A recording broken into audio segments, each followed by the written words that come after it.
This leftist punk band called The Neighborhood Kids has posted up a new single called Start a Fire, in which they explicitly call for the death of Elon Musk and others.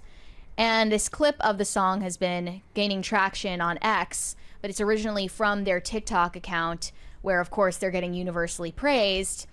Let's take a look at the lyrics. I think this is an interesting discussion about whether you're legally liable for the lyrics in a song. Yeah. That's come up in so many different trials with rappers involved. Yeah. But let's take a listen. Here we go. First things first, Got the Kafia. Elon's body dropping. I need TNT in Congress. I need Luigi in my roster. Getting janitorial. Got no street sweeper. Big fan of dead leaders. VIP meet and greet 'em. Treat any money mo. How I treat my CEO like Bird. But all I can see now is just the other day I was scrolling on my phone though, trying to cope with the notion that I'm culpable. Saw the trolley pile at the POTUS with a locomotive. Band together first, then focus on your locomotive. 756.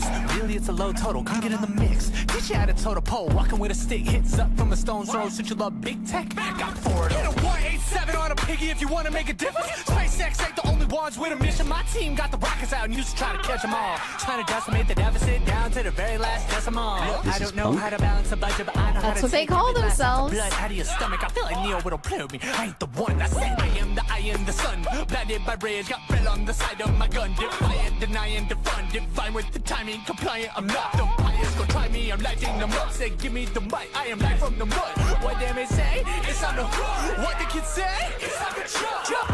Burn the system down and start a fire. Marching down the streets and you invited. Fist up in the air and put it higher. We the people gotta stay united. Okay. And the lead singer or rapper there, the man who identifies as a woman, I would guess, has a shirt that says, "Resist colonial powers by any means necessary."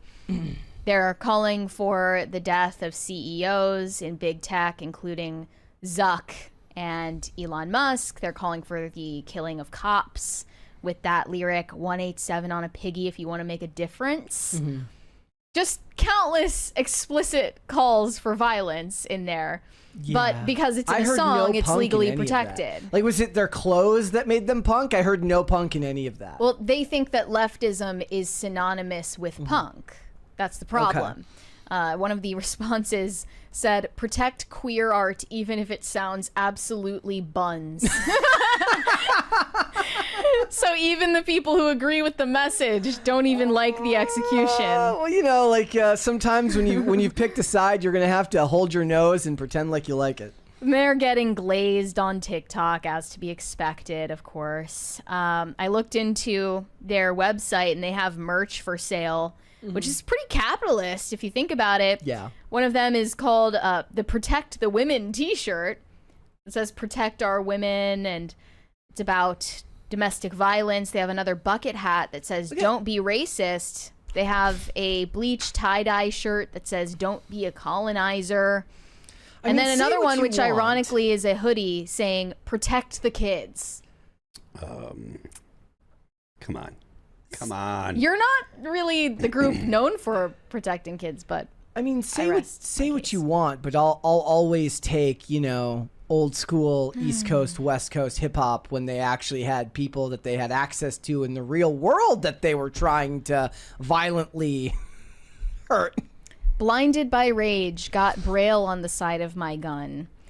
Another one says, I need Luigi in my roster. It's so performative because there is still countless examples every day of actual rap artists dying at the hands of other people, and this still very much happens in the real world. This is the most cringe comment. The children of Rage Against the Machine have spoken! Man, come on. They're raging against the machine. Yeah. Yeah. Another one said this song goes hard. Neighborhood kids are like the Bob Dylan protest singers of the 60s and 70s. This song will be our anthem during our revolution of change. Keep it up.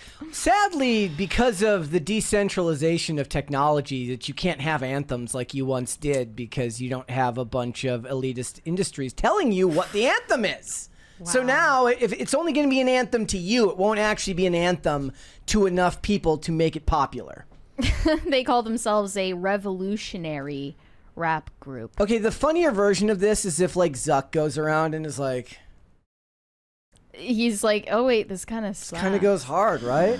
It's giving me Bob Villain vibes. Yeah, I mean that worse than Bob. Worse, Dylan. though. Worse than Bob Dylan, and definitely not as bad as Bob Dylan. But that's just my personal opinion, as you know. Yeah. I mean, nobody. You can't buy this stuff anymore. It just, you know what it is though. What's been replaced is the punk of old.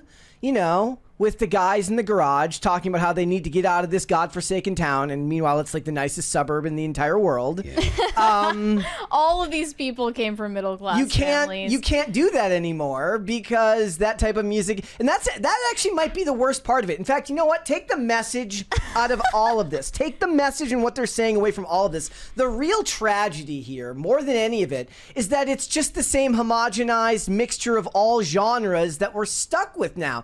Now, if they had made this song and it was an actual punk song, I'd have been like, at least you're standing on business. But it just sounds like the same garbage that everything sounds like because the culture is so homogenized, nothing has any distinct imagery anymore. Wow, they've amassed quite a following on TikTok, unsurprisingly. Yeah, not surprising at all.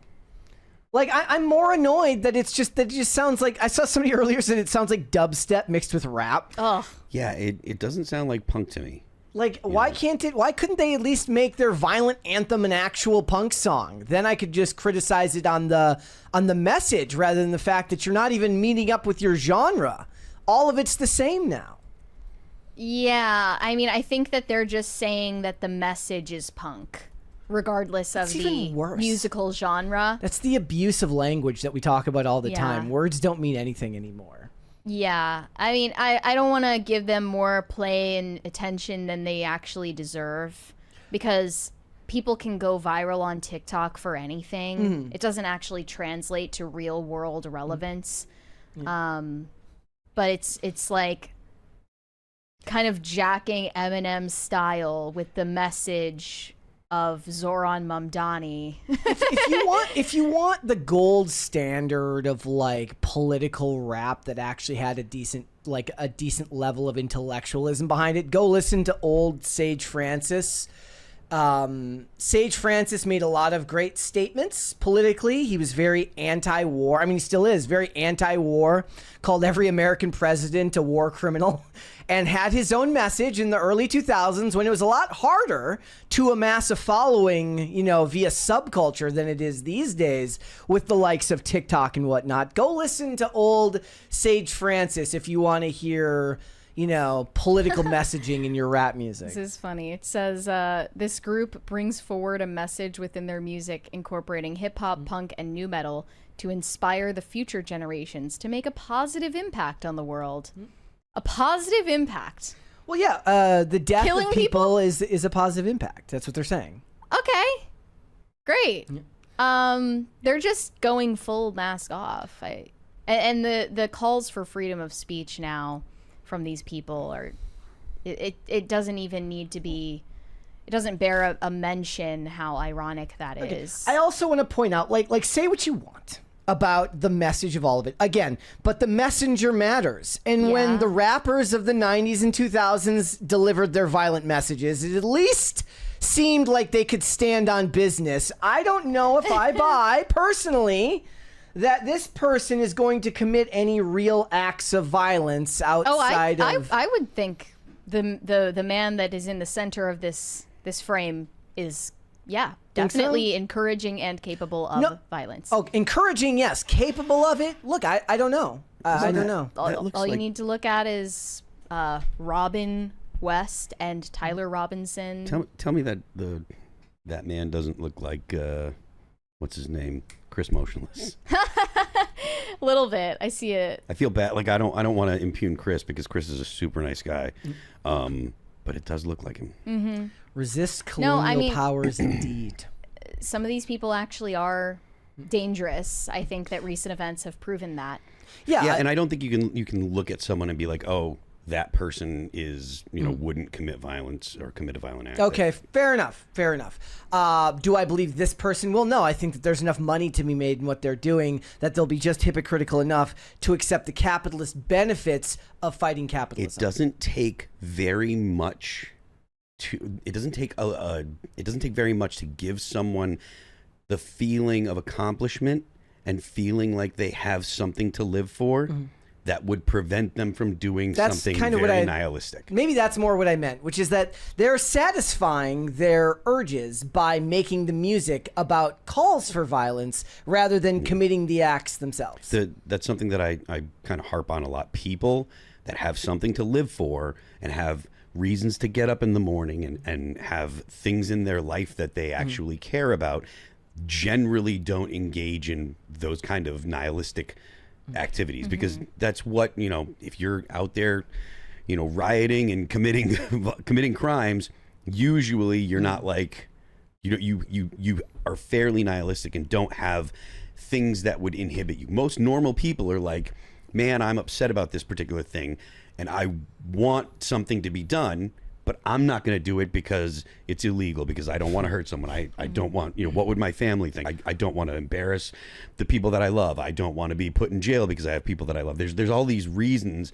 all these things that keep people from engaging in antisocial behavior. And they would talk, that conversation used to come up a lot when they talk about certain types of metal music, right? No matter how nihilistic the message, you're still an artist creating art. Yep. And that quells certain feelings because you have a purpose. Well, Phil, how do you feel about artists being held liable for lyrics in songs that either could be interpreted as admissions of guilt to certain crimes or interpreted as calls for violence? All right, so if you're talking about things that could be considered calls for violence and stuff, I don't think that should be, when it comes to art, you're a musician or whatever. No, if you admit to committing a crime in a song, like a lot of rappers do, you're like, I'm gonna this, or I did that. Like, if you actually admit to committing a crime, well, you committed a crime and you admitted to committing a crime.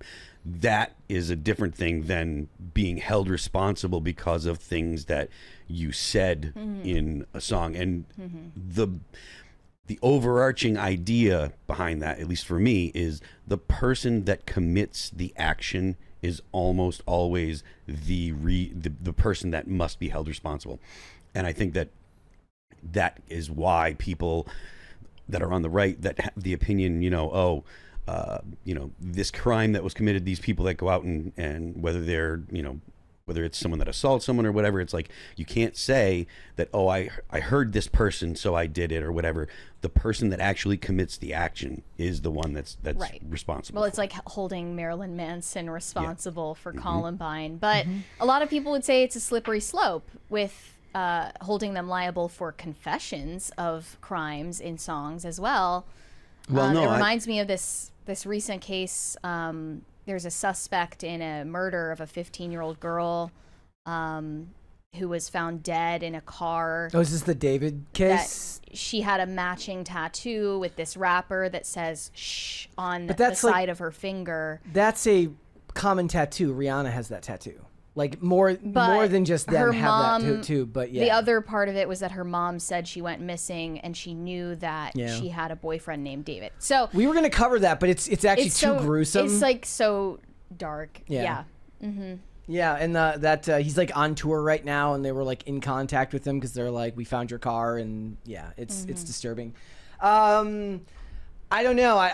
It's more of an affront to me that the music was as bad as it was and it was homogenized as it was. At least create something, unique in today's day and age where everything has to veer towards rap. Make actual punk music to display your protest message. Good idea. Thanks for watching. Listen to full episodes of Pop Culture Crisis on Spotify. Keep up with us on social media and make sure you subscribe and ring that bell so you never miss the show. Bye, guys.